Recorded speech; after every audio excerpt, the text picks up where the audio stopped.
Somebody messaged me on Instagram and was like, hey girl, I saw the video that you posted whilst you were in Thailand, and I just wanted to know, like, are you good? Is everything okay? Am I okay?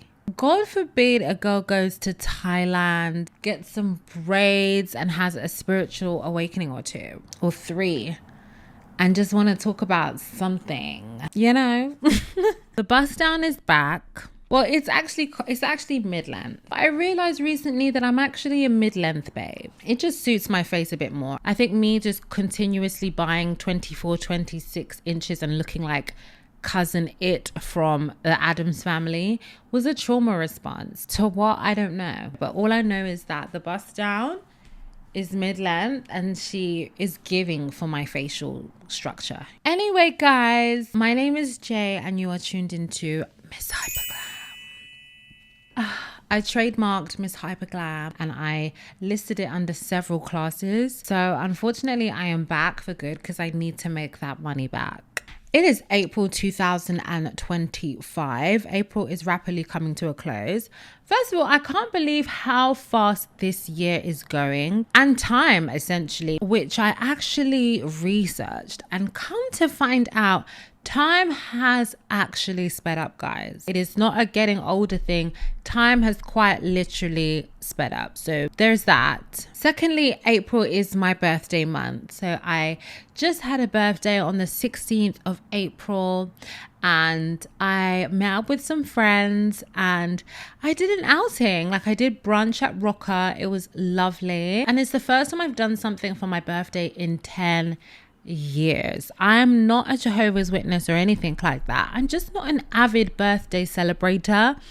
But this past year, I just have been coming out of my shell quite a lot, discovering my passions, revisiting passions, and just having a good bloody old time, guys. Stepping out of my comfort zone, taking my own advice in my seemingly unhinged video that I posted before this one, which is all about reinventing yourself and just going for gold. And I have been doing just that, guys. Like I've been doing so much. I launched a hair business, as in look at my hair.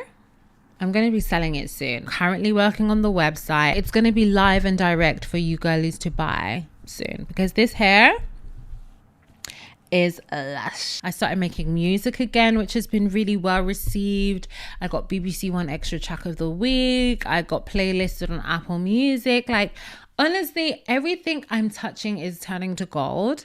And I love that for me. So yeah, it was my birthday this month. I took another step deeper into my 30s. My 30s has been the best decade yet. I've said this before, but I'll say it again. My 20s were an absolute write-off, absolute mess. I think I disassociate from the first 4 to 5 years of my 20s. The only part of my 20s I actually acknowledge is 26 and onwards. Most of the content that I've made in the past is from my experiences in my early 20s, having looked at everything in hindsight, learned all the lessons that I needed to learn, and sharing it with you guys in the form of my opinions, advice, etc. It's all about going through things in life, learning and growing, and then helping the next person on their journey. And that's what life is all about. And this is the reason why I'm back, dolls. So cheers to season 2 of Miss Hyperglam.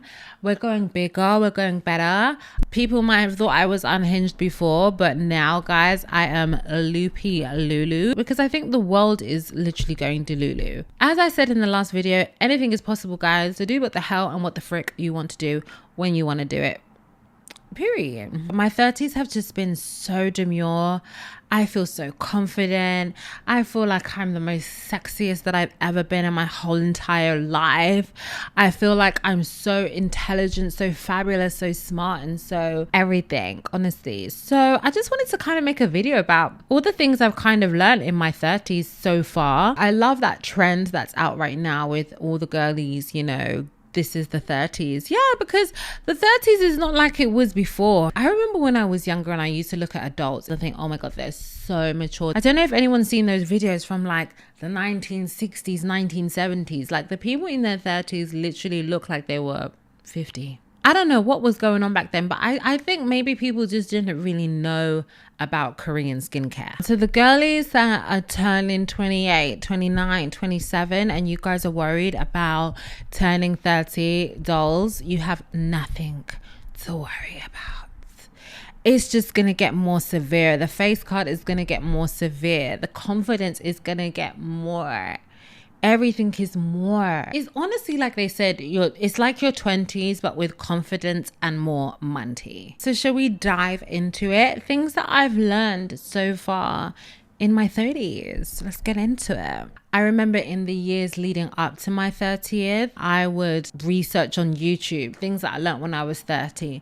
And everybody used to talk about this I don't give a fuck button magically being activated out of nowhere. And I approve that message. There is just something that switches on in the brain. I don't give one bloody heck. And rightfully so, because life is so much better when you don't give a hot ziggity zam what people think. It's just like, no, like, let's get real. And what's real? The thoughts I have about myself. Because at the end of the day, sooner or later, honey, you've got to get into the driver's seat of your life.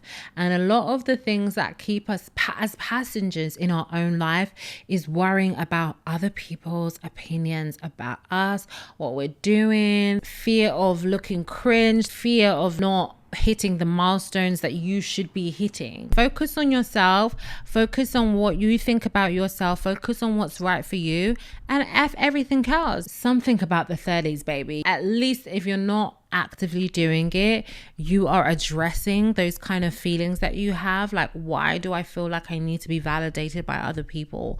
Why? Like, you're self-evaluating, Saturn return in that. You're doing your inventory on yourself and you're figuring out, okay, this is where I've been and this is where I've been is what has led me to this point.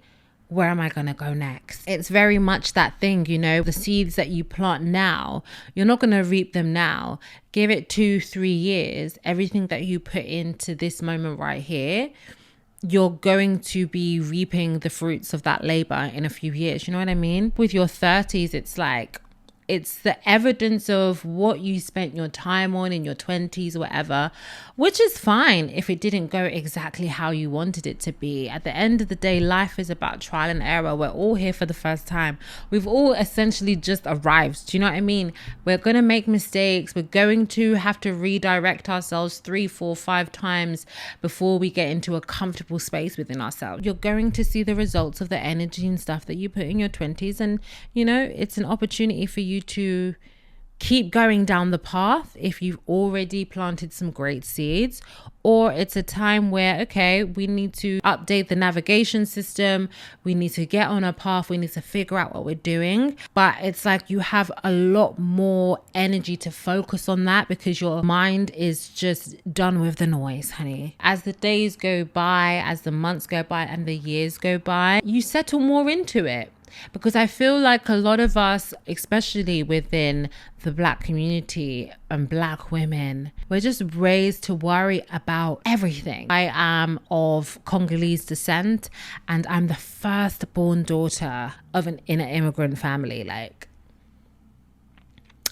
I literally crawled, jumped, walked so the girlies in my family could run. Y'all know we are basically the Jesus of our families. Nailed to the cross, honey. The sacrificial lamb. But we pave the way, period. But yeah, we're conditioned to worry about everybody else's opinion about us. We need to focus on being this example of excellence, not for ourselves, but so we can be applauded by other people in the society, constantly getting compared to other people. Just being told that we have to basically base our lives on the approval of others. So it's been a joy building more and more confidence, having that confidence to be like, well, actually, this is my life, ho, and I'm gonna live it exactly how I want to live it, period. No apologies, no excuses, and no shame. Another thing that I've learned in my 30s, that confidence is what you need in this life, honey. Half the time, what keeps those doors of opportunity locked is self-doubt, low confidence, insecurities, but we're thinking it's all these external forces, it's this or it's that. And you know what? Sometimes it very well can be, but I'm telling you, confidence breaks down barriers. It will even have people that were kind of cop blocking or gatekeeping and stuff like that look at you and say, we have to let this go through because she's shining and she knows it. That's not to say that jealousy doesn't exist. That's not to say that people just being weirdos for weirdo's sake doesn't exist. Sometimes having that confidence will be the thing that will settle down those gatekeepers, that will have them putting down their pitchfork and moving out the way for you to glide on right through, honey. I truly believe in that saying. What you believe about yourself is what other people are going to believe about you. If you believe you are the best thing since sliced bread, and you move like the best thing since sliced bread, people are going to think that you're the best thing since sliced bread, or they're going to think that you are the best thing since sliced bread and they need to humble you. And that's neither here nor there, because I genuinely feel that like when you're building your self-confidence, you are also building your discernment along with it. So people that are trying to bring you down a notch, your discernment is higher, so you can see it, say it, and stop it, or manipulate, actually. Or like kill them with kindness. Killing people with kindness, you know what I've come to learn, especially during my woo-woo era? People are just going mad. The world is mad, is going mad, and has been mad. And people are just responding to the madness. People are confused. People are upset. People don't understand why certain people get opportunities and they don't. There's a lot of injustice. There's a lot of turmoil. And when I say killing people with kindness, I don't mean being fake, but showing people what grace and class looks like, you know? Sometimes I will go to an event and you can see that the girlies are feeling some type of way. It's not hating, it's just their natural disposition is just to be stush, you know, and hard-faced. Back in my 20s, that would make me quite insecure. You just feel like, well, I just can't be as bright. I can't be as chirpy. Keep it inwards and essentially dim my light, because I just feel like very uncomfortable about exposing myself to these people who clearly are trying to manage me before I've even arrived. Now I'm like, hey babes, you look absolutely stunning.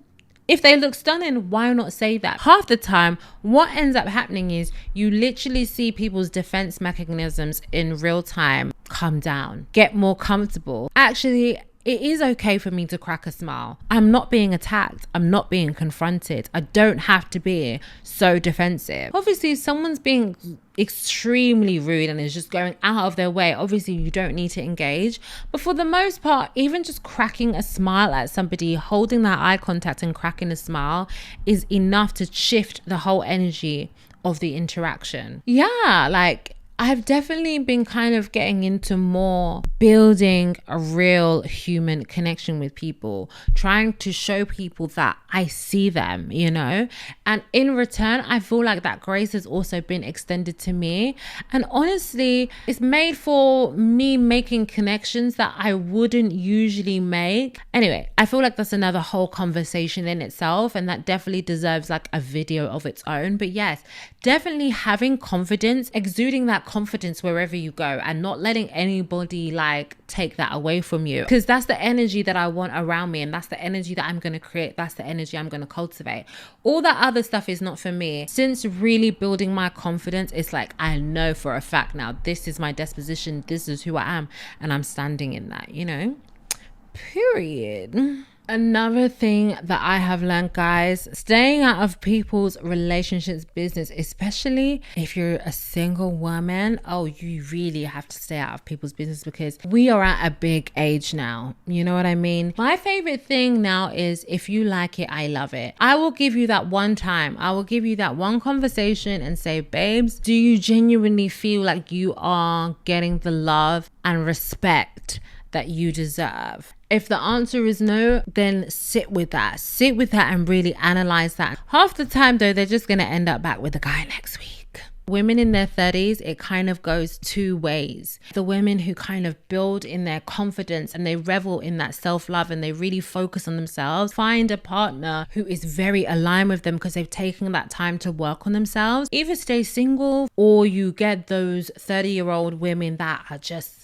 They just get so desperate, honey. They're willing to settle for anything, willing to tolerate everything, and let you try and tell them that their self-worth is on the floor. They will hit you with, well, where's your man? Or they will hit you with, God told me this is my man.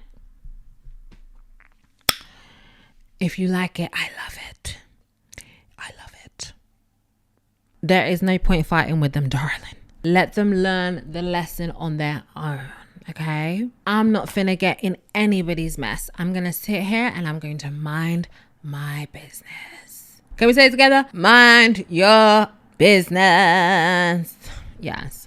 Another thing that I've learned in my 30s is, honey, you've got to drink your freaking water.